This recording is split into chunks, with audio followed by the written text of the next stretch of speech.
जनाब अनुश के बाद कीनान और जनाब कीनान ने अपने बाद अपने बेटे मैलाइल को अपना जानशीन बनाया।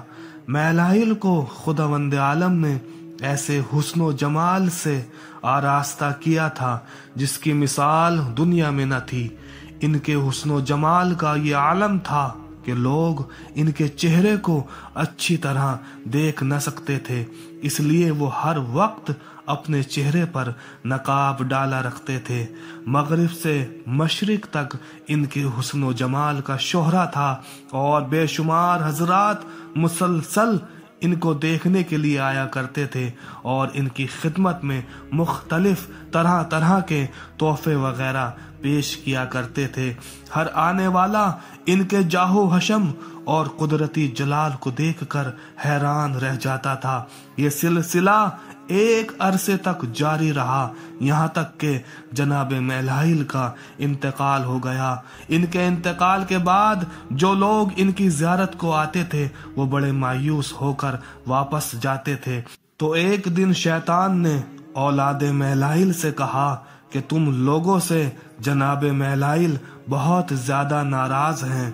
उन्होंने पूछा, नाराजगी का क्या सबब है?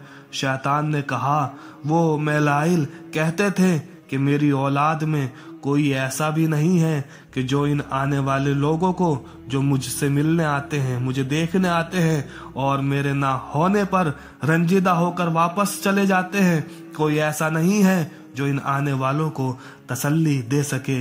इसके बाद औलाद मैलाइल ने शैतान से, जो कि इंसानी सूरत में आया हुआ था, पूछा, फिर हम ऐसा क्या करें जो जनाब मैलाइल हमसे खुश और राजी हो जाएं? शैतान ने कहा, इसका इलाज तो बहुत आसान है, मैं तुम्हें बताता हूँ। सबने कहा, हाँ हाँ जल्दी बयान करें, हम जरूर उस पर अमल करेंगे। तो शैतान ने कहा कि तुम मैलाइल की शक्ल की एक सूरत बनाकर अपने घर में रखो और उस पर नकाब डाल देना, ताकि जब लोग आएं तो इनकी ज़ियारत कर लिया करें और मुतमईन होकर वापस जाएं। इस तरह मैलाइल आप लोगों से खुश हो जाएंगे। ये सुनकर औलाद मैलाइल खुश हो गई और शैतान से कहा कि इस मामले में आप हमारी मदद करें। शैतान ने कहा, तुम लोग फिक्र न करो, ये सारा काम मैं खुद करके तुम्हारे हवाले करूंगा। चुनांचे शैतान ने पत्थर का एक स्टेचू बना दिया और उसके चेहरे पर नकाब डाल दी। बस इसके बाद जो भी लोग आते वो इसकी ज़ियारत करते और चले जाते। लंबे जमाने तक यही सिलसिला चलता रहा। जब काफी जमाना गुजर गया तो एक दिन शैतान ये अंदाजा लगाकर कि अब तो ये लोग इस सिलसिले की बुनियाद से बेखबर हो गए हैं, तो मौजूदा जमाने के बुजुर्गों से मिला और कहने लगा कि आप लोग इसकी परस्तिश क्यों नहीं करते?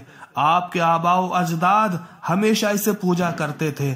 बन लोगों ने इसके कहने पर यकीन कर लिया और उसे पूजने लगे। इस तरह बुत परस्ती का आगाज हुआ और आहिस्ता आहिस्ता दुनिया में फैलने लगी।